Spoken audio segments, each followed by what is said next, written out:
நான் வந்து பேராவூர்னிலேருந்து அண்ணன் போயிருந்தாங்க. அண்ணன் குவைத்தில் வந்து என்பிடிசி வீட்டில் அங்கே வேலை பார்க்க போயிருந்தாங்க. கிட்டத்தட்ட ஒரு 4 வருஷமாக வேலை பார்க்குறாங்க. 4 வருஷத்தில் இடையில வந்து போவாங்க. இப்போ ஒரு 2 மாதத்துக்கு முன்னாடி வீடு பால் காய்ச்சணும் அப்போ வந்திருந்தாங்க. இப்போ ஒரு 3 மாதம் ஆகுது போயிட்டு இருக்கும்போது இங்கே ஒரு ஃபயர் ஆக்சிடென்ட் ஆகிட்டு அப்படின்னு சொல்லி நியூஸில் வரும்போது எனக்கு ஒரு 4-5 பேர் எல்லோரும் சொன்னாங்க, கடையில் இருக்கவங்க எல்லோரும் சொன்னாங்க.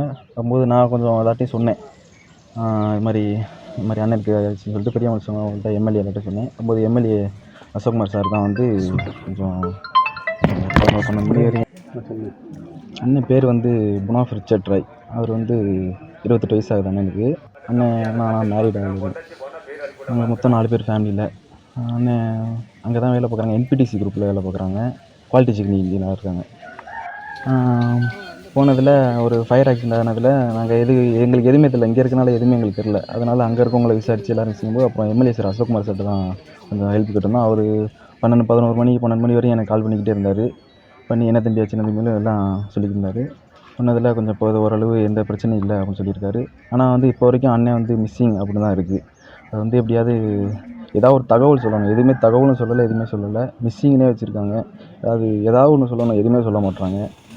அதை நீ எப்படியாவது மத்திய மாநில அரசு தான் எப்படியாவது எங்களுக்கு உதவி செய்யணும். வணக்கம்.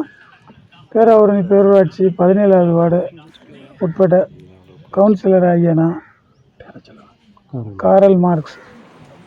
இந்த எங்களுடைய ஊரில் வந்து திரு ஆனந்த மனோகரன் மகன், மூத்த மகன் வந்து குவைத்தில் வந்து இந்த தீ சம்பந்தமாக இது பண்ணி இறந்துட்டார். அதை அரசு வந்து அதிகாரப்பூர்வமாக அறிவிச்சிட்டாங்க.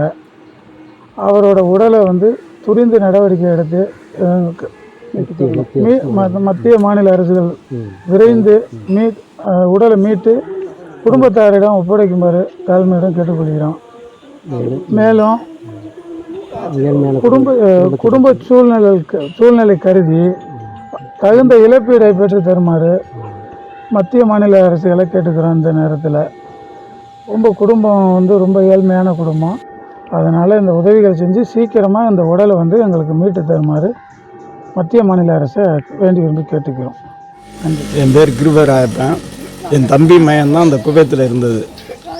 ஃபயர் ஆயிடுச்சு. ஒரு 10 தரப்பில் சொல்கிறாங்க உயிரோடு இருக்கணும், 100 தரப்பில் சொல்கிறாங்க இறந்துட்டோம்னு சொல்கிறாங்க. எதுவாக இருந்தாலும் என்னுடைய தம்பி மயன் வந்து இந்த தமிழக அரசும் இந்திய அரசும் கொண்டாந்து ஒப்படைக்கணும் எங்ககிட்ட. அதுதான் எங்களுக்கு செய்கிற பெரிய நன்றி.